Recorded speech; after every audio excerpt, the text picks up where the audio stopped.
governance and public engagement.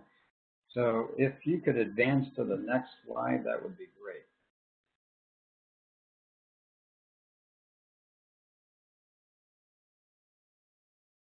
So this is, I will be moderating today's session, and Yoda Brown has been our event technical lead.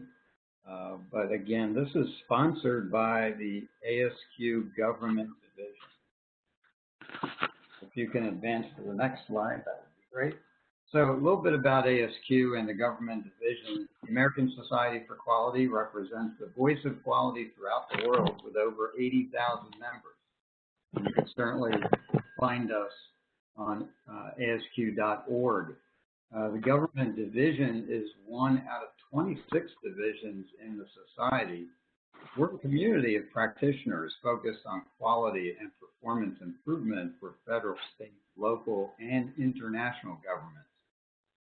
We are composed of government leaders and employees, seasoned experts, consultants, practitioners, university professors, students, and others engaged with or interested in the public sector. So I would encourage you to join our community. You can find out more on our website, which is presented in here. And if you could advance to the next slide. So we will have additional webinars coming up soon. We post these on our events page of the Government Division. We have another event coming up on October 28th. So watch for LinkedIn announcements and other announcements through the ASQ website for that. So more to come on that. So for today's webinar, we encourage you to ask questions at the end. You can use the Q&A tab on your WebEx. There's a WebEx tab for that. Just go ahead and enter in your questions, and at the end of the webinar, we'll leave about 10 minutes or 10 to 15 minutes or so for Q&As. And I'm going to pick up those questions and relay them to John, and he'll be happy to answer as many questions as we can get to. So at the end of the presentation, you'll see a sheet or page or slide, shall we say, and there's a list of division officers and contact information for the division officers as well as the speaker today. Most of our presentations are available for download within a few days of the webinar. So without further ado, I want to give a little introduction here with John. John Kaminsky is a senior fellow at the IBM Center for the Business of Government in Washington, D.C., where he helps guide its research efforts. And he also writes about leadership, performance management, evidence-based decision-making, collaborative governance, and government reform. Previously, he served as Deputy Director of Vice President Al Gore's National Partnership for Reinventing Government, and as an Assistant Director at the U.S. Government Accountability Office, or GAO. He is also a Fellow of the National Academy of Public Administration, NAPA, in Washington, D.C. In 2019, he received the Theodore Roosevelt Government Leadership Award. So without further ado, it's my great pleasure for introducing John Kaminsky. John, feel free to take it on. Thank you. Thank you very much, Mark. I really appreciate the invitation to present on what I think is a very timely topic given the upcoming election and presidential transition. And whoever wins will be running a transition operation. I notice online that you've got some people that I recognize, like Nancy Donovan, so thanks a lot for joining. I'm going to be speaking today in my capacity as the chair of the National Academy for Public Administration's panel that was formed earlier this year to develop white papers with advice to the next presidential term and the years that follow. The Academy is about 1,000 elected fellows of people that have a background in public administration, in academia, or in practice, federal, state, and local. And there's more recently some international fellows that have been elected to the Academy. The Academy is over 50 years old. It's been chartered by Congress, and it does studies on public management issues. And it has a project that it started earlier this year called Election 2020. And what they're doing is developing a series of white papers in a variety of areas that would be helpful to the incoming administration. And the initiatives, the way they frame the papers is that there's about a dozen or so what they've identified at the Academy as grand challenges in public administration that it's going to be pursuing over the next decade or so. And this particular presentation is around one of those grand challenges, and it's fairly grand in of itself. It's we put together a working group that looked at the challenges and opportunities for the next administration around modernizing governance and citizen engagement. Neota, could you go to the next slide, please? So the Academy formed this working group to do three things. First of all, what is the current state of public governance and civic engagement activities in the country? Second is to define a vision and an agenda in order to be more collaborative and catalyze a greater public voice in democracy. And third is to propose some specific actions to achieve this longer-term goal, beginning in 2021. And this would include both short-term as well as tactical steps, as well as a longer-term roadmap for achieving these kinds of results. Next slide will show the working group members. I was the chair, but certainly was not the smartest person in the group. We had some folks like Carolyn Lukensmeyer, the former head of America Speaks, who is currently helping lead initiatives out of Arizona State University that are improving civic engagement.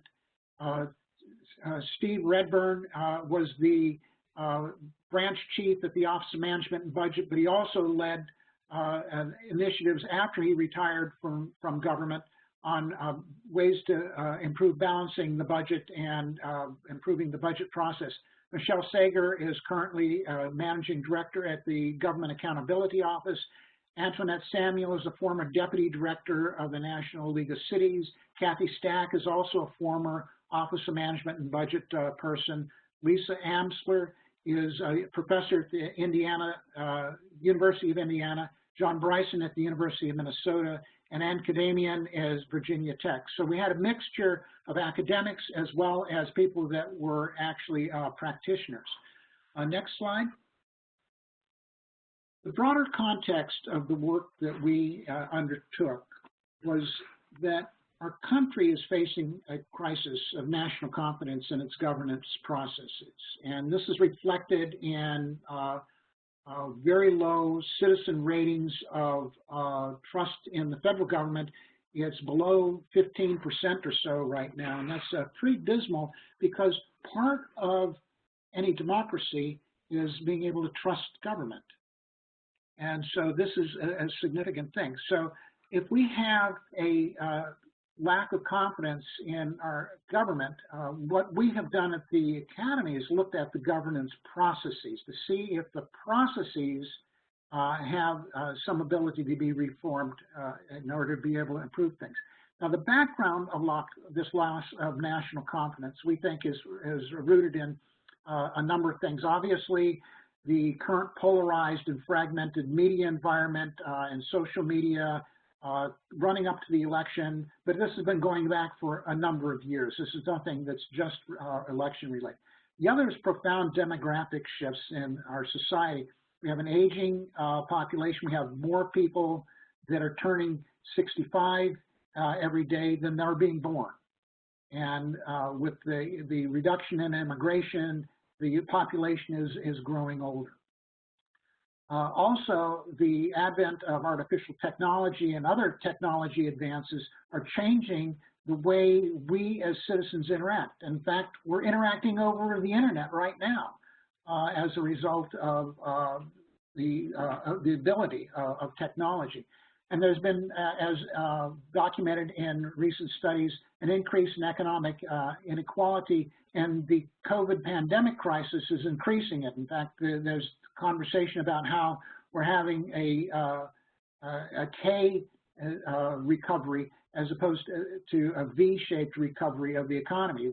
The well-off people are getting better off, and the poor are getting worse off at the same time.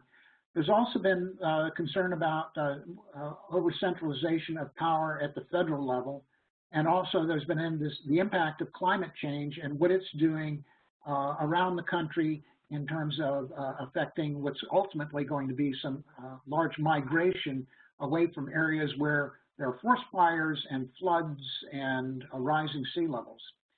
And this was all happening before the coronavirus panic and the economic collapse and the social unrest that's happening. So this is just an environment that when we undertook this study, it was before the COVID thing got started, and we were laying these kinds of issues out. Next slide. What's interesting is that this past summer, 2 different commissions reported on sort of the state of our democracy and where we might be going in terms of citizenship. And the Commission on the Practice of Democratic Citizenship, of which Carolyn Lukensmeyer was one of the commissioners, concluded that the overall distrust in the federal government has become a persistent marker of politics.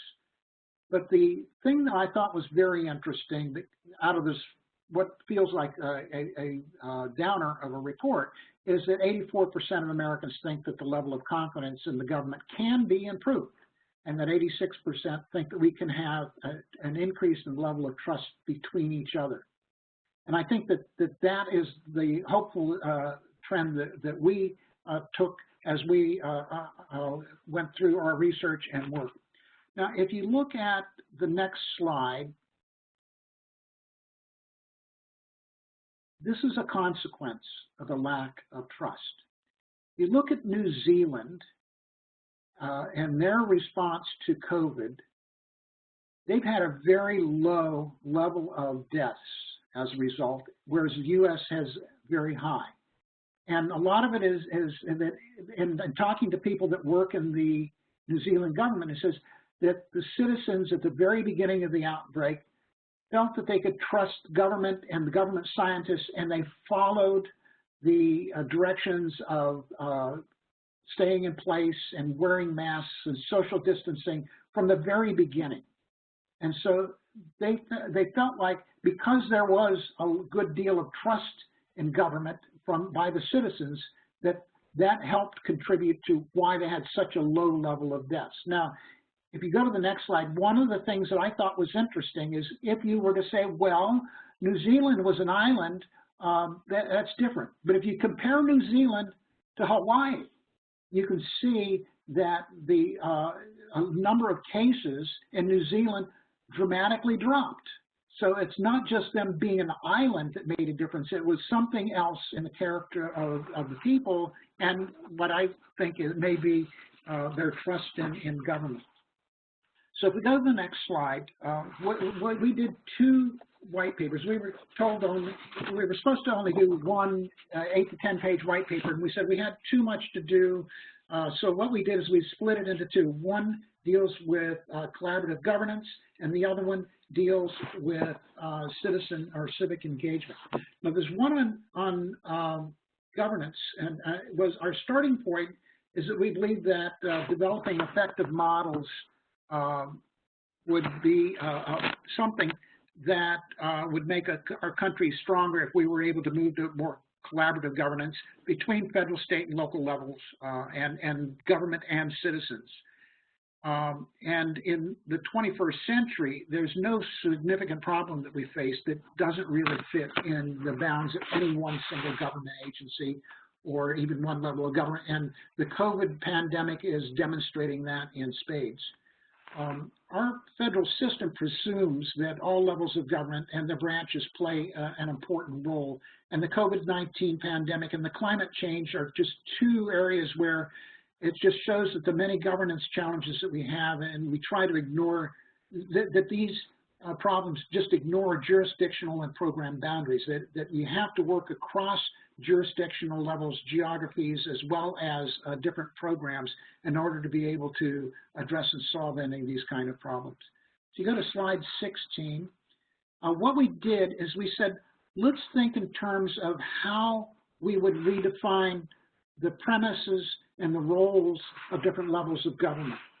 The federal government can play a role similar to that of an orchestra conductor, we would say, that would help to coordinate and harmonize the elements of an evidence-based national strategy that would be flexible enough to adapt to local conditions.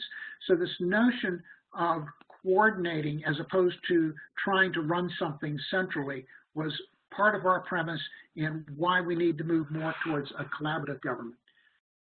The other is at the federal level, an effective strategy to address a particular social or need or problems requires coordinating across a portfolio of programs and services to individuals and to families that are most likely to benefit. So as opposed to having dozens of programs that people would have to apply to separately, there would be some way that we would bring these programs together so that it's organized around the individual and the individual or family's needs, as opposed to the family having to organize their lives around the different government bureaucracies.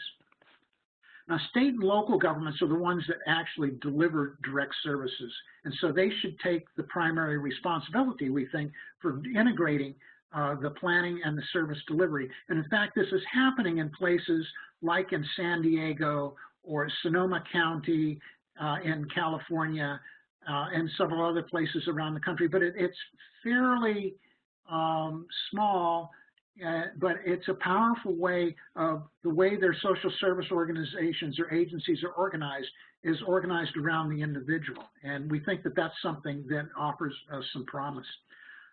Success also requires that we not just focus on the government's role, but also the individual's role. How do we engage citizens so they feel some responsibility to co-produce or co-create some solutions? So it's shifting from looking at compliance to more on results, and from being standardized to individualized and family services. And that's something that technology can do, is instead of having a one-size-fits-all, technology through the use of artificial intelligence and other means will allow the ability to customize services to the individuals and families. And so the idea is, how do we move from top-down, one-size-fits-all planning and coordination to more of a bottoms-up integrated service delivery that engages the recipients as components of this. The next slide. 5 areas that the task force identified as possible areas for beginning to pilot and to build these kinds of models. We identified 5 that are kind of there in some ways in terms of programs being in place, and the networks are there, but they just haven't been integrated. So, for example, in veterans, we have something like 40,000 nonprofits, and every state and every county has a veterans organization, as well as the federal government. Not only do we have the Department of Veterans Affairs, but there's veteran services that are being delivered through the Department of Labor, for Health and Human Services, through the Defense Department, and others. And so this notion of how do we envision a more integrated approach across all of these different kinds of abilities to deliver services that improve the lives of veterans that are returning back to their communities. Another is the area of preventing and ending homelessness. So homelessness isn't just a housing issue, it's a health issue, it's an economic issue, there's a lot of other issues. And so how do you bring these different agencies together around the individual to help provide some housing. And there's been some interesting pilots, not only at the state and local level, but also at the federal level, and work between, for example, HUD and the Department of Veterans Affairs that offer some promise for some models and approaches. And there's recent laws around protecting vulnerable children. The Family First Act that was passed last year offers an enormous amount of potential for being able to restructure the way services are delivered in order to keep children out of foster care. So there's a lot of interesting opportunities. So it's not just some conceptual thing that we should begin to integrate from top down to bottom up, but some actual areas. There may be other areas that a new administration may want to focus on, but these are areas that we identified that we thought had some real promise for potential for rapid movement. Next slide, please. So what we did is we identified some common barriers to having a more effective collaborative approach, largely at the federal level. And these are probably nothing that you haven't seen before. The thing that I thought was particularly interesting that we saw in the research at the IBM Center where I work is the lack of a common identity management system. In the U.S., unlike a lot of other countries, we have chosen not to have a national identity system for very good reasons. But if you're going to integrate services from the federal, state, and local level, how do we know it's the same person and it's not something that is going to be prone to fraud or identity theft or something? And so part of this is how do we construct such a system in the U.S. that would allow the ability to technically to begin integrating services. And so that's something that we've identified as a barrier that can be overcome. I mean, it's not just coming up with standardized driver's licenses, which came out of a law in 2003, I think it was, with the creation of the Department of Homeland Security, but some other mechanisms for doing that. The other is that there's a lack of long-term strategies, and this is where Nancy Donovan, who's on the line, has been actively engaged in this. This notion of you can't just look for the next couple of years and next 4 years. You need to have a longer-term vision, and some countries have been much more successful at doing this, and in doing so, they've been able to build their current work so that it builds towards something that has a better way of structuring and integrating long-term and on a larger scale. One of the things that a law that was passed a couple of years ago, the Foundations for Evidence-Based Policymaking, is this lack of learning, the inability to learn from what we're doing and what works and what doesn't work. And this notion of creating some sort of a government-wide learning agenda, which is actually underway, and OMB is working with agencies to begin creating this, creates this point of responsibility for assessing and refining models of effective collaboration so that we can begin building on successes and learning to scale them. We have a lot of things that a lot of times are case studies, and we say, gee, isn't that wonderful? But there's this inability to scale. And there's a lot of lessons actually around scaling in the Defense Department that could be applied in the non-defense area. Neota, the next slide, thank you. One of the things that I thought was kind of interesting that the task force discussed is that the federal government should focus on the big picture and develop strategies. And the area that we thought would be most productive is around customer or client-centric approaches for selected problems. Currently, there is an initiative called a cross-agency priority goal for improving customer experience. But the way it's currently being approached is it's customer experience for getting through airports or customer experience around the delivery of a specific veterans benefit. So there's not a long-term strategy at being able to integrate or collaborate across organizational and program boundaries at the current point. And so we think that these strategies that are longer term, that would look around how do you organize services and solutions around families and individuals and not agencies as a central focus, is going to be something that we would want to strive for. Go to the next slide. We identified some specific near-term actions that we think that next year the federal government should undertake. First of all is to begin by convening.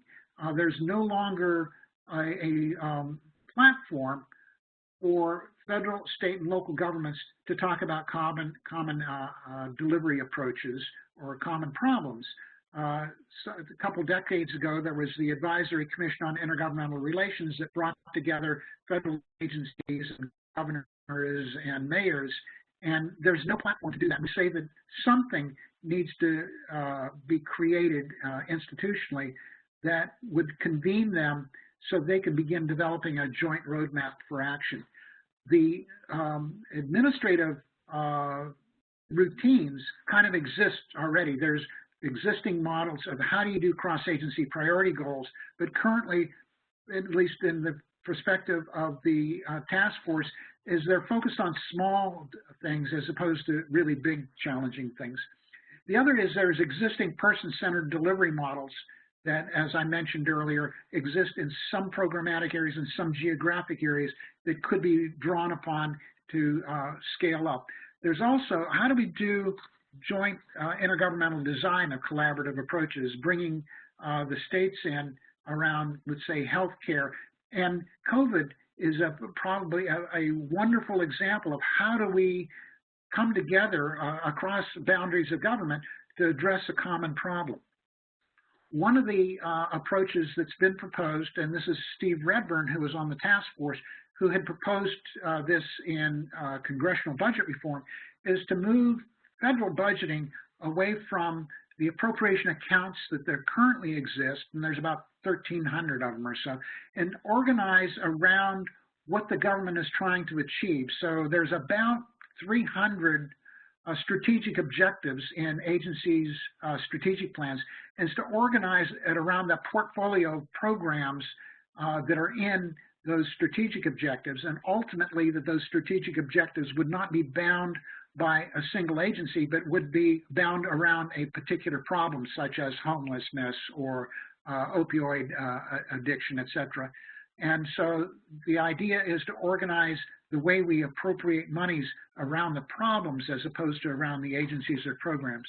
And then the other is, how do we move to better joint data sharing and analysis? That was something that this past summer was the National Data Strategy as a beginning step towards that.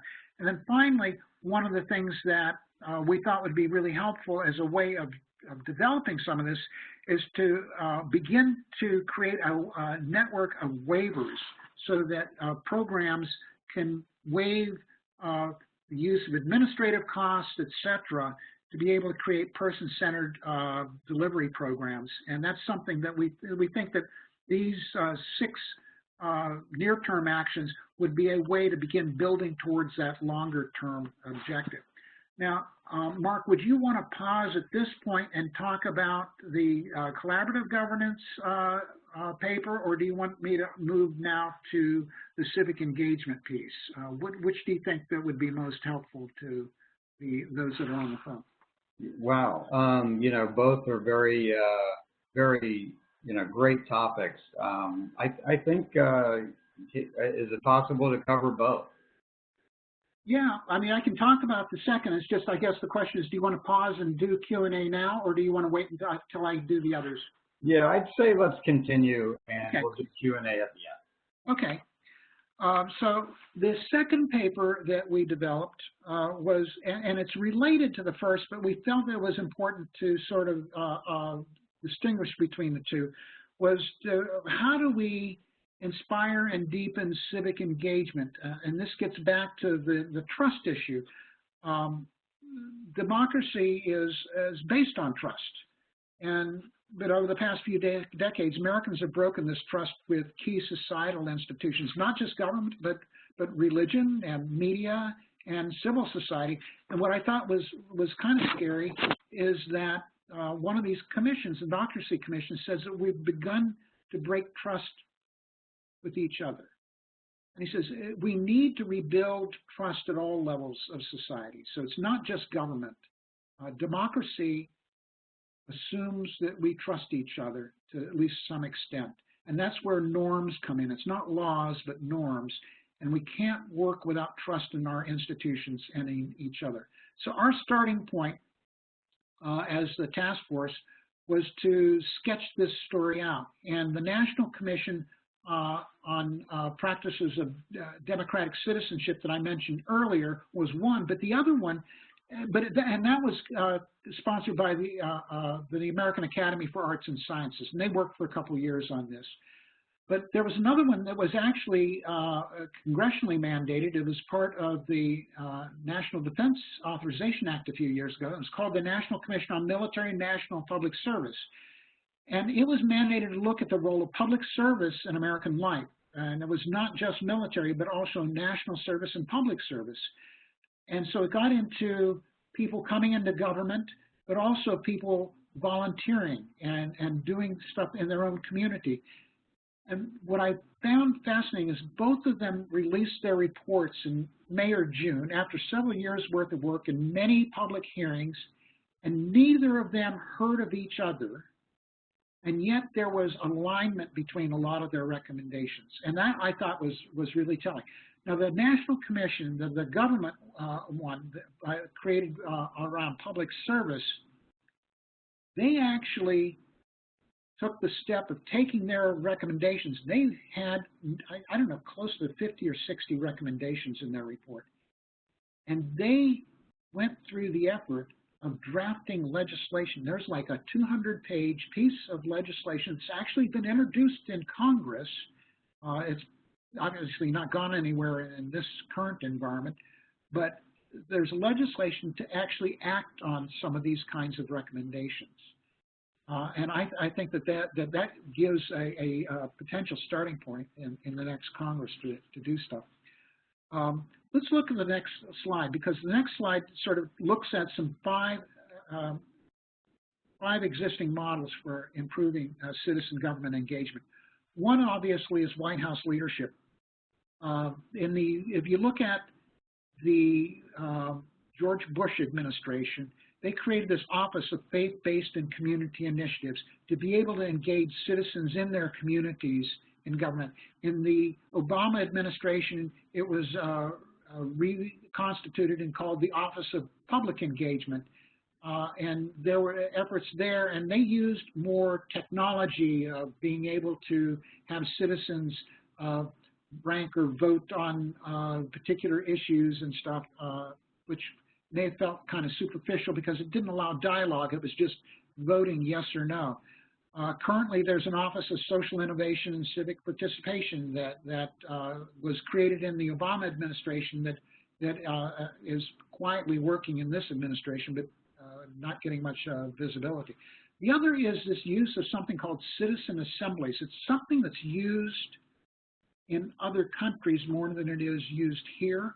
But what it is citizens are randomly selected to be representative of a jurisdiction or an area, and they deliberate. So it's more of a dialogue back and forth on an issue of either local and national importance.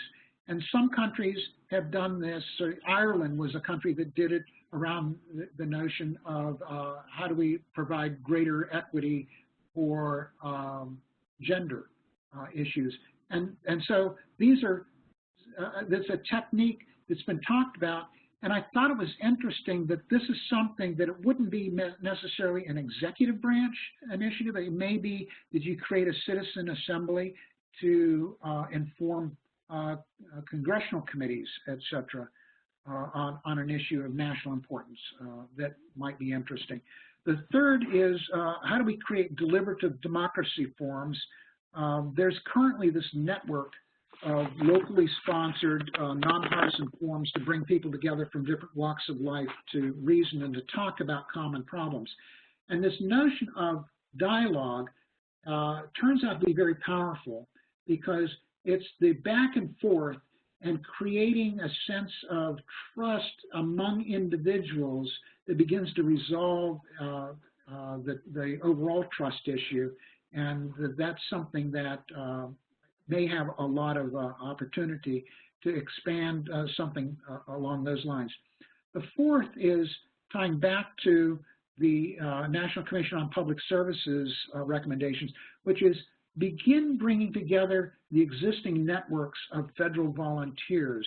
We have AmeriCorps, which is maybe about 100,000 people, along with the Senior Corps and Peace Corps that are around the country. But you also have a network of volunteers that work in national parks, and you have a network of volunteers that help people fill out their taxes, et cetera. So there's a lot of opportunities for engagement, and the question is, how do we get engaging people more excited about some of these kinds of things? And then finally, this notion of electronic town halls, which I think we're going to see more of in the next few weeks with the debates and stuff, is the use of an electronic form to bring people together. This actually started in 1999. It was an initiative that America Speaks that I was mentioning Carolyn Lukensmeyer used to run. It was a nonpartisan forum around Americans discussing Social Security and how do we save the Social Security system. And they launched a series of forums that engaged about 50,000 people in 50 states, and they created this dialogue with elected officials and policy experts on the topic. But because it didn't have White House level sponsorship or congressional sponsorship, kind of all the good work that they did kind of faded into the background, so that never quite went anywhere. So this notion of having dialogues, but being able to connect those dialogues to decision makers is going to be an important element.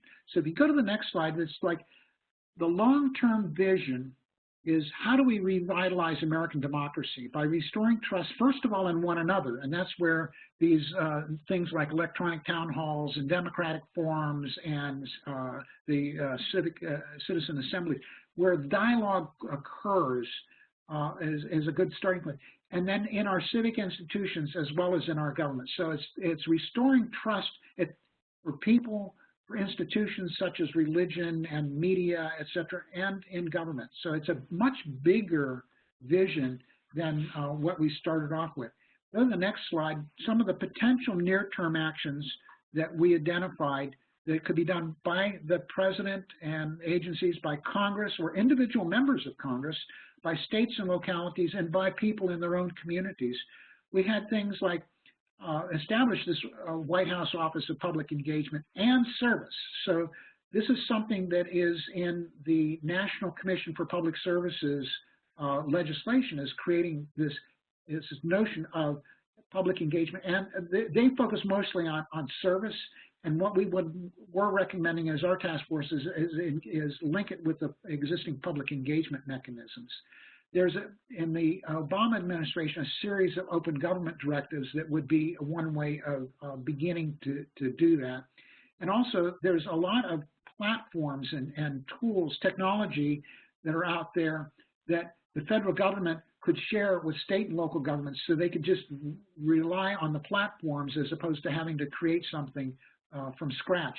The Obama administration had created a number of what they were calling guides and toolkits that were ways of being able to do this across federal agencies. And what we recommended as a task force is don't just have it between federal agencies, also engage state and local governments in this. Members of Congress can, independently of their role as legislators passing laws, is they have been elected to represent their people, and they can be within their communities, within their districts, neutral conveners to sponsor things like deliberative dialogues within their communities. And so that's a different role for legislators, but it's actually being done at the state level in Oregon and Washington. Is the role of legislators is resolving sometimes, being the mediator for local problems or conflicts. And if we were to scale that to the federal level, that might be an interesting role for members of Congress. So it's not just organizing around legislation and committees and stuff, but actually engaging citizens in their districts. At the state and the local levels, this notion of expanding the use of currently what's being piloted is called participatory budgeting. There's about 100 different communities across the U.S. and about 1,000 across the world where a portion of the local government's budget is reserved for citizens in their neighborhoods to vote on how they want to allocate those monies within their neighborhood on what the priority for projects are, and engages people with talking back and forth about, do they put in speed bumps, do they put in traffic circles and stuff. So it's small things, but it is a way of getting citizens to actively engage jointly to solve problems in their neighborhood. And so that it's a way of how do we draw people into government as opposed to merely hitting the yes or no button on bonds or something like that. The other thing that I thought was interesting was this notion that's happening in the gaming world of people earning badges and being able to show off that I have 10 badges or these kind of points, is to apply that at the community level, that citizens that are actively engaged would get badges and their local version of Facebook or something like that, and they could kind of and this is something that the younger people tend to probably be more interested in, but this is actually tried in a small community in Texas a number of years ago, and people that earned so many points would be able to get, you know, like a city t-shirt or something like that. It was small stuff, but the idea is how do we encourage or incentivize people to actively participate in some way. The other is this notion of promoting civic education. I thought it was interesting that, ironically, the president talked about, well, we need to have new history lessons across the country. And I think it's not so much what is proper American history, but what are proper civic education? What are the key things? I find it interesting that immigrants that are becoming American citizens tend to know more about government than people that have been born here in many respects, because they have to go through the civic training and education to be able to pass the test to become an American citizen. Finally, in this notion of individuals is encouraging volunteerism and at the local level. And this is something that you kind of start in the schools and work up from there. So you can see that these are all, these are a really broad list of ideas and topics that we came up with. And the new administration obviously could not take all these on, but this is in a way a list of things for people to start with. And it's not just targeted at the president, but also to Congress, individual members of Congress, and states and localities. Now, last slide. Next. So the AAAS report on the health of the American democracy says that having a healthy democracy is having the general population be educated about how to be engaged. And we thought that was I just thought that was a very powerful statement, and that democracy depends on the sense of connectedness as well as opportunities practice. The connectedness is what we were trying to do with some of our recommendations, is how do we get people engaged in ways that are meaningful. And then finally, having faith or trust in our fellow citizens require that we have a common purpose. And that's something that I think we've been kind of lacking in hearing about in the electoral debates that have happened so far. This notion of being able to be equipped to make ethical and informed decisions about our shared fate is something that I thought was a very powerful statement. The next couple of slides, and these slides will be made available to you by the presenters, is resources. These are hot links to some of these studies, and these are at least starting places for you if you want to go down some of this much further. So, Mark, let me turn it back over to you and see if we have any questions from the group, and we'll go from there. Fantastic. Thank you, John. That was amazing. Actually, you know, we have a lot of great presentations, a lot of great webinars throughout the year. which covers, a variety of topics. But what's so interesting about this particular presentation, John, is that it's kind of a higher level in a way that covers the gamut of, we look at, really you've covered federal, state, local governments and a really big picture, and a lot of what you're talking about impacts everything else we talk about on a regular basis. So I found this to be very interesting. I have a feeling that everybody on the call found it to be extremely interesting as well. I do want to cover a couple of questions that did pop in, and we do have a few minutes to cover them. So let me jump right to that. One is, I have been interested, this is coming from one of our officers, I've been interested in co-creating standards for evaluation of public engagement for almost 30 years. How will NAPA's working group allow people like me to collaborate? We have not yet set up an implementation approach. What we were doing here was laying out an agenda, and then what we were going to do is see what happens after the election as to what priorities the incoming administration would like to place their efforts on. But the Academy's task force and the Academy more generally is interested in being able to be supportive of something like this. That's a topic that I think it would be of real interest for the Academy to engage in, is to bring people together around this. There is a national association, and I can't remember the name of it right now, but there's a national or a global association actually around citizen engagement or civic engagement leaders and techniques that they use to share, to do more meaningful engagement. Carolyn Lukensmeyer would probably knows that network far better than I do, as well as Lisa Bloomgren or Lisa Amsler, who were on our task force. So if there's an interest in following through on that down the road, I'd be more than glad to try to help make those connections. Fantastic.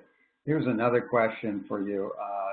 You had one person comment, very interesting presentation, so many issues converging at the same time, and so many players overwhelming. Where does the needed exceptional, extraordinary leadership come from to start to take us into a better world? I'm sorry, what kind of leadership? Where does the needed exceptional or extraordinary leadership come from to start to take us into a better world?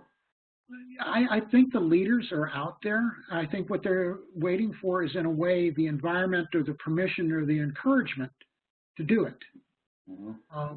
One of the things that I found when I was working on Reinventing Government, this is almost more than 20 years ago, was that there were so many people on the front line or in middle management or even senior management that wanted to do something, but in a way they felt they couldn't because they felt that the broader environment, or they were constrained.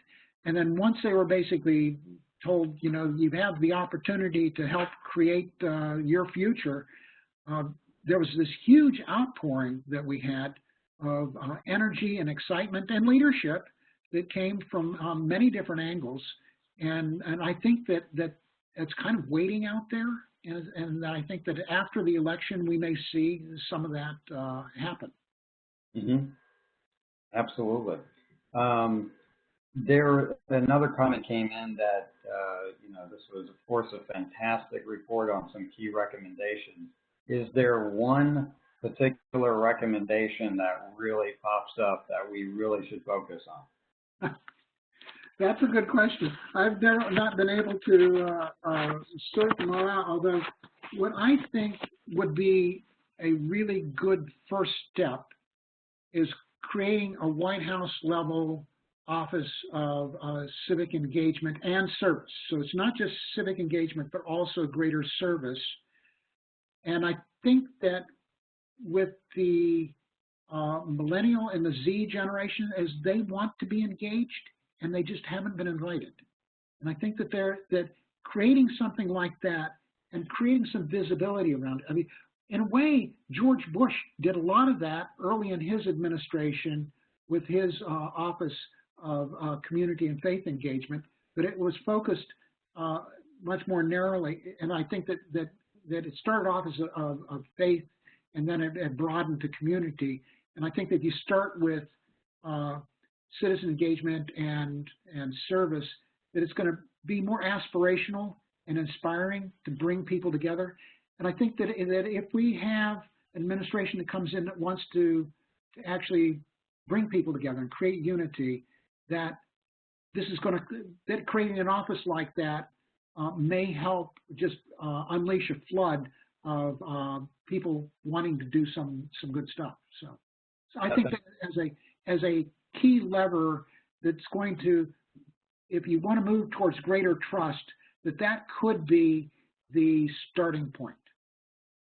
And each administration seems to have a hallmark initiative. In the Clinton administration, it was Reinventing Government. In the Bush administration, it was this engagement of faith and community-based things. In the Obama administration, it was around open government and transparency.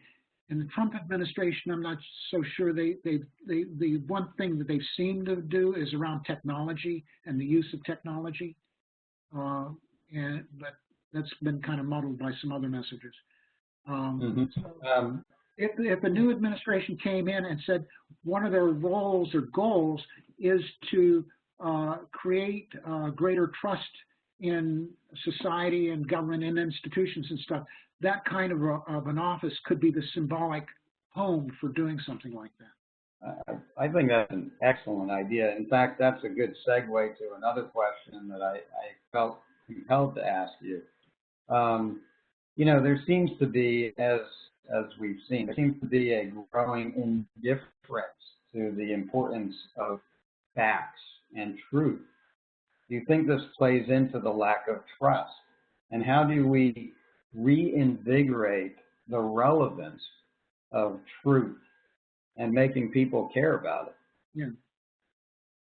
What's interesting is if you go back before World War II in Germany, the way Italy and Germany and others were destabilized and moved away from democracy was a creation of not so much that this is fact and that's not fact, but we don't know what fact is. And creating this sense of we don't know what is right or wrong, we don't know what the truth is, that creates, that destabilizes the public's trust in institutions. And ironically, the internet has been a way of doing that. And this is also, I think it's partly being done by other countries against us, just very subtly.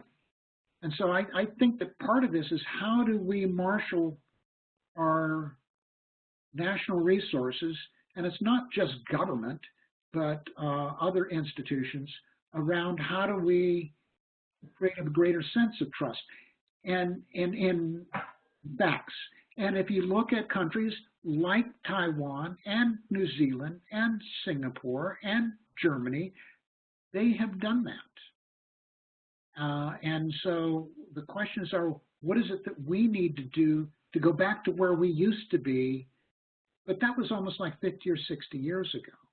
And so part of this is the historical evolution as to how we've gotten to where we are, plus the power of technology to advance it. So I don't have a direct answer, but the bottom line that was the spark of hope for me was the survey that the AAAS report said is 84% of Americans think we can do it.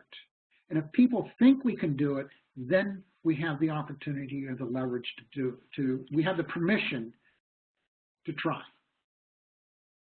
That's extremely insightful, and it makes a lot of sense. And I really hope that we get to that point.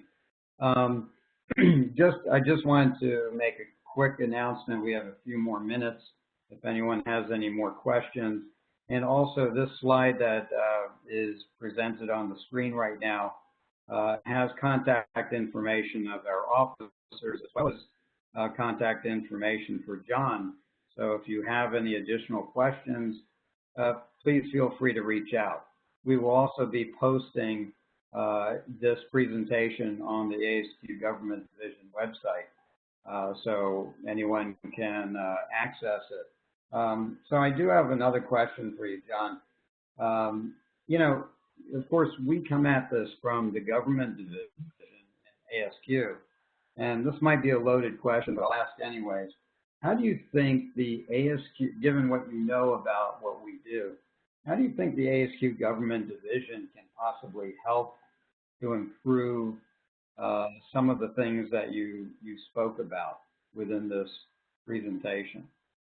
Well, I think that once we see how the transition evolves and what happens basically in the January to March timeframe, that we'll have a better sense of where there may be opportunities to interact. So right now, I don't have a specific point, but I think that we may have greater clarity in a few months as to where there may be opportunities. But I think if this Office of Civic Engagement is created, that will clearly be an opportunity to leverage some of your members to be able to do some really cool stuff. That's great. And I just want to say again, John, I so appreciate this presentation and your time. I think that this was amazing. And so, you know, with that, I just want to thank you tremendously. Well, thank you. Absolutely. I really appreciate the opportunity to share the findings from our task force. It's not just me, but the other members of the task force that you can draw on as well. Fantastic. So with that, we are at 1 o'clock p.m. this afternoon on the East Coast. And so I hope everyone has a wonderful afternoon, evening, morning, wherever you are calling in from. And really appreciate you coming in. And there is another presentation webinar coming up on October 28th. So keep a lookout for announcements for that. Again, thank you, John, and really appreciate it. We'll talk to everyone and see everyone soon, I hope. Take care. Bye now.